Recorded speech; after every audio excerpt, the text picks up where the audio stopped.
I knew something was wrong the moment I saw the envelope tucked into our doorframe. It wasn't a bill. It wasn't junk mail. It had no name, no return address, just a single piece of paper folded inside with a message that sent a chill straight through me. Be careful, not everyone claps for real talent. At first I thought it was a prank, maybe a bitter parent from the talent show. But then came the shadows outside our window.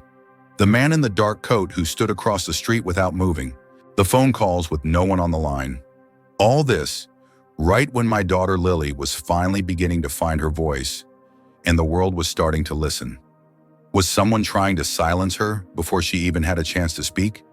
Or was this warning the start of something much, much darker? Keep watching. The truth may surprise you. I knew something was wrong the moment the final note faded. The piano still echoed softly in the hushed auditorium of Cedar Falls Elementary, but not a single hand clapped. No polite applause, no murmured, "How sweet." Nothing.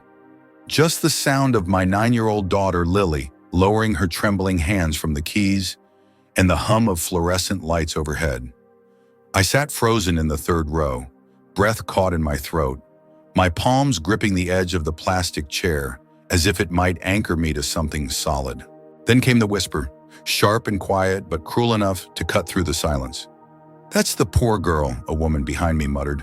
"The one with the single mom. Lives in that tiny place behind the gas station, I think." The words struck like a slap across the face. I didn't turn around. I didn't speak. I couldn't. My chest tightened as I looked back at Lily. She bowed, just like we'd practiced, holding her head low for a count of 3. But when she lifted it, I saw her scan the room, searching, hoping, silently begging for something. Approval, recognition, kindness. She found none. Not one person moved. The judges flipped through their notes. One checked her phone. A parent yawned. The girls backstage giggled. And still not a single soul clapped. I saw the moment Lily's eyes changed. It was slight, so subtle only a mother would notice. Her small smile faltered, eyes dimmed, posture folded inward, like a paper crane crumpling in slow motion.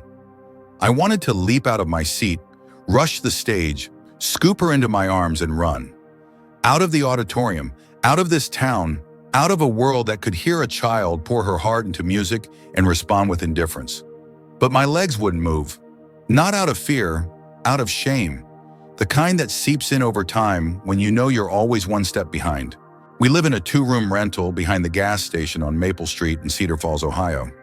It smells like damp carpet in summer and furnace dust in winter.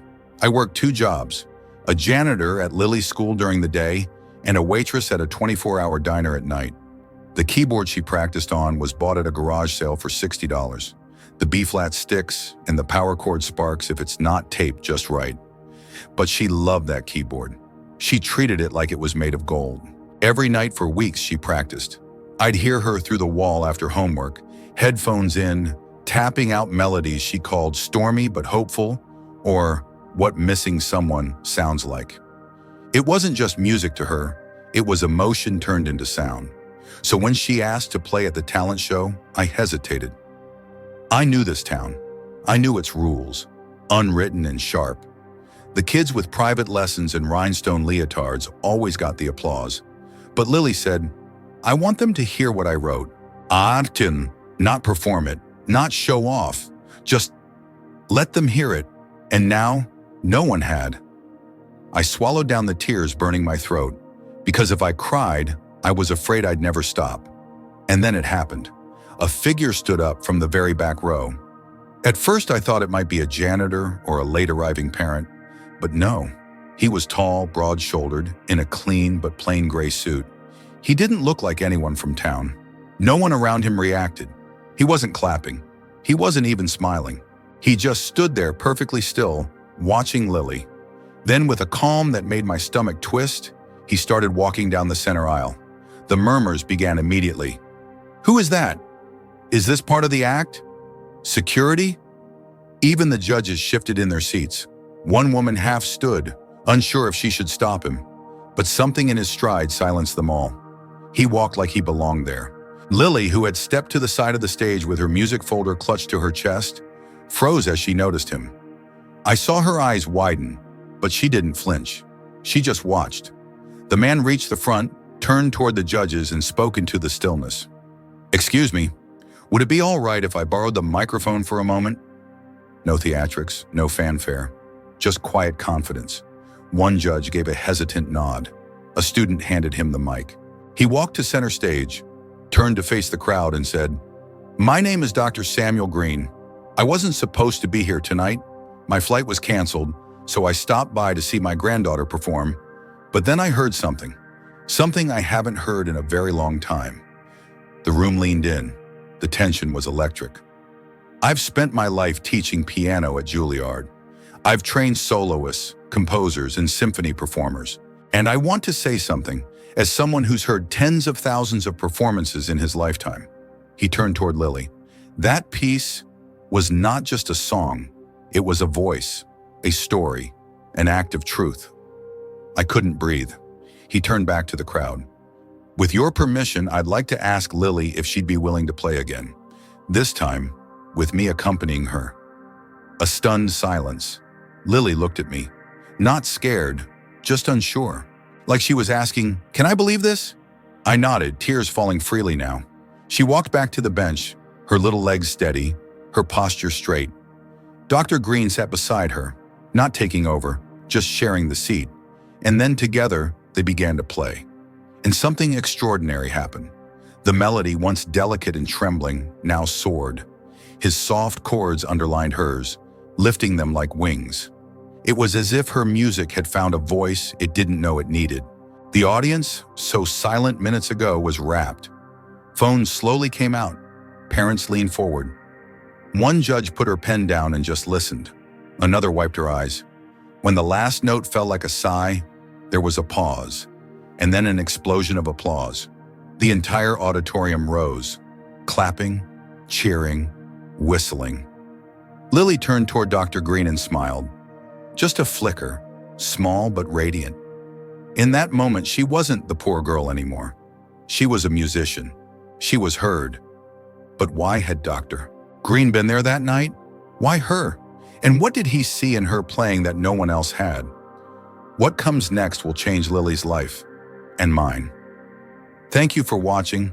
Sorry for the interruption, but we really hope you will interact with us so that we can improve further in the next content. Would you have stood up like Dr. Green did if you saw a child being ignored? Do you believe raw talent can shine even without privilege or training? And what would you have done if you were Lily's mother, frozen in that crowd? Comment your thoughts below. That night, as we sat in our tiny living room with mismatched cushions and a buzzing overhead fan, I couldn't stop staring at the card in my hand. Dr. Samuel Green, Professor of Piano, Juilliard School, Director, Horizon Youth Arts Foundation, New York, NY. Everything about that card felt like it belonged to another world, one I never thought my daughter or I would ever be invited into. But somehow, here it was, resting on my palm like a key to a door we hadn't even known existed. Lily sat cross-legged on the floor in her Easter dress, her fingers gently dancing across the old keyboard she loved, humming something new, something lighter, hopeful. She hadn't taken her dress off, even hours after the performance. She said she didn't want the night to end. "Do you think I'll really get to go?" she asked, barely looking up. I tucked a curl behind her ear and tried to steady my voice. "You already did, baby. You walked right into your future tonight." Sure, but was that true? Or was I giving her a dream that could vanish by morning? The next day, Dr. Green called. His voice was warm but professional. "I hope I'm not overstepping," he began, "but I meant every word I said. I'd like to recommend Lily for our mentorship program. No auditions, no waiting list. If you're open to it, she can start as early as next weekend." My knees nearly gave out. But then came the part that tightened my chest again. Transportation, lodging, expenses. How would we afford any of it? Would there be hidden fees? Application forms we couldn't even print? I voiced my concerns carefully, not wanting to sound ungrateful. But Dr. Green didn't hesitate. "We'll cover everything. This program was created for kids like Lily, gifted, overlooked, and deserving of access. All we ask is that she shows up and keeps playing." Was it really that simple? Could one moment of being seen open a door that had always been locked? The week that followed felt like a blur. I worked my shifts at the diner and the school with my mind elsewhere. Lily walked through our apartment like she was floating, already halfway to New York in her heart. But not everyone shared our joy. 2 days after the show, I overheard a group of parents outside the school during pickup. Their voices were low, but I knew the tone. "It's not fair," one said. "My son's been taking lessons since he was 4, and that man didn't even look at him." Another replied, "It was all for show. He just wanted to make a point." And the worst? That kind of charity attention fades fast. Let's see if she can actually keep up. I gripped the steering wheel tighter, swallowing the familiar bitterness. Why is it that when a kid like Lily rises, someone always tries to pull her back down? But Lily, she didn't hear any of that. Or maybe she did, but she never let it show. Instead, she practiced more. She asked questions about music theory I didn't even understand. She watched YouTube videos of classical performances and hummed through dinner. She asked me to play recordings of composers I couldn't pronounce. And on Saturday morning, before the sun had even risen, we packed a thermos of hot cocoa, 2 granola bars, and her music folder into a tote bag. Then we drove to the conservatory 1 hour outside of Cedar Falls. The campus was unlike anything she'd ever seen. Stone buildings, arched doorways, grand pianos in every room. I watched her eyes grow wide with wonder. She was quiet, taking it all in, like someone stepping into a dream they didn't dare speak aloud. Dr. Green met us at the front door. "Ready, Miss Carter?" Lily nodded, small but certain. I stayed in the hallway, peeking through the glass. Inside, she sat at a baby grand piano. The room was full of teenagers, older kids with perfect posture and polished instruments. I saw Lily hesitate, then place her fingers on the keys, and then she played. The room stilled, heads turned, even the older students leaned forward. Dr. Green just closed his eyes and listened. By the end of that first session, Lily was invited to return every weekend. No questions asked. Weeks passed, then months. We created a new routine. Saturdays were sacred. We'd drive out before sunrise, her face pressed to the window as cornfields rolled by, the radio low. She began composing full pieces, experimenting with tempo and layering. She talked about harmony like she was speaking a second language. Her mentors said her work had emotional depth they rarely saw, even in students twice her age. But with every triumph came a whisper of fear in me. How long could we keep this going? What if my car broke down? What if the diner cut my hours? What if I couldn't protect this future for her? Then something happened that made my blood run cold. One evening, while walking back from work, I found a flyer stuck under our apartment door. It had no return address, just a bold sentence in capital letters. "Talent isn't enough if you can't pay your way." Was it a cruel joke? A threat? A warning? I crumpled the paper and threw it away. But I didn't sleep that night. Who had left it? And more importantly, what were they trying to say? Was someone out there determined to remind us that no matter how bright Lily shined, the world might never fully open its doors? I didn't tell her. I couldn't. Not when she was finally starting to believe in herself. But the question lingered. Was this the beginning of something real, or just a temporary illusion? Could a girl like Lily Carter ever truly belong in a world built for privilege? And was the kindness of one stranger enough to change not just a night, but an entire future? What would you have done if you found that flyer? Do you believe opportunities should be earned or extended to those without access? And have you ever felt like the world clapped only when it was convenient? Let me know what you think in the comments. It was a Tuesday evening when I found it. Lily was in her room, her fingers dancing across the keys of her garage sale keyboard, building something new, a piece she called Winter After Rain. I was just getting home from my diner shift, the scent of coffee and fried onions still clinging to my coat. The hallway was quiet, cold, and then I saw it, a small envelope wedged into the crack of our apartment door. No name, no return address, just a folded piece of paper inside. At first, I thought it was another overdue notice. Maybe the electric company finally gave up on our payment plan. But when I opened it, my breath caught in my throat. Printed in neat block letters, "Be careful, not everyone claps for real talent." My fingers trembled. I turned the paper over looking for more. Nothing. No logo, no signature. Just that warning. Calm, precise, chilling. Was it jealousy? A threat? A warning from someone who knew something we didn't? I didn't tell Lily. I couldn't. Not after everything she'd overcome. After all the times I'd watched her walk into rooms where no one expected anything from her, then leave them in stunned silence. I wouldn't let fear steal that from her now. But the unease wouldn't leave me. That weekend, as we drove to the conservatory for her session, I couldn't stop checking the rearview mirror. Was that black SUV following us? Had it taken the last 3 turns just like we had? I told myself it was nothing. Paranoia. But my pulse didn't slow. At the conservatory, things seemed normal. Dr. Green greeted Lily with a warm smile like always. The other students nodded at her now. Some even smiled. She was earning her place note by note. One of the instructors even asked if she'd consider submitting a composition to the regional youth competition in Boston next month. "You're ready," she said. "Your voice is clear, powerful." But while Lily's world expanded, mine narrowed into a tunnel of anxiety.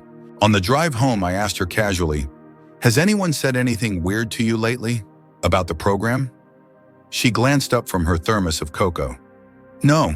Why?" I forced a smile. "Just wondering." But I was lying. Something didn't feel right. And that night, my fear proved justified. Around midnight, I woke up to the sound of footsteps outside our apartment window. Not the usual shuffle of neighbors or the thud of passing delivery vans. This was slow, deliberate. I crept to the front window and peeked through the curtain. A man in a dark coat stood just across the street, watching our door. He wasn't moving, just standing. I blinked, heart racing. When I looked again, he was gone. Was he real? Or had exhaustion finally caught up to me? The next morning, I made a decision. I called Dr. Green. "I need to ask you something," I said. "Has anyone objected to Lily being part of the program?" There was a pause on the line. Not long, but long enough. Then he said, "There have been questions." "What kind of questions?" "From a few donors," he admitted, "about how she was selected, about how she fits." That word made my stomach turn. Fits, as if talent should come with a pedigree. "But Emily," he continued, "I've made it clear. This program isn't just for the privileged, it's for the gifted. Lily is gifted." I wanted to believe that would be enough, but a week later, we received a letter from the program. It wasn't from Dr. Green, it was from the board. "Due to an internal review, we are temporarily suspending certain scholarship placements pending further evaluation." My vision blurred. Suspending certain placements. They didn't say Lily's name, but they didn't have to. I held the letter in my lap, numb, as Lily walked in from school, her cheeks pink from the wind. "Mom, guess what?" she said, tossing her backpack down. "They asked me to perform at the spring showcase. Dr. Green said I could open the night." I looked at her, so bright, so full of hope, and I broke. I couldn't tell her, not yet. I couldn't take that light from her eyes. But how could I protect her from a system designed to dim it? Was this just backlash from jealous parents? Or something deeper? Were there people actively working to push her out? And if they succeeded, what would it teach her? That no matter how pure your talent is, the world still checks your zip code first? That night, I sat in the dark, staring at the card Dr. Green had given me months before. And I made a promise. I don't know what we'll do next. I don't know how we'll fight this. But I do know this. They may try to silence her. But we're not going quietly. What would you do if someone tried to take your child's future away without ever saying her name? Do you believe real talent threatens the powerful or exposes them? And how far would you go to make sure your child's light is never dimmed? If this story has moved you, comment below. Type 3 if you felt inspired by Lily's fight. Type 2 if you're still thinking about it. Type 1 if it didn't hit you as hard. Tell us what country you're watching from. And share this story with someone who still believes music can change everything.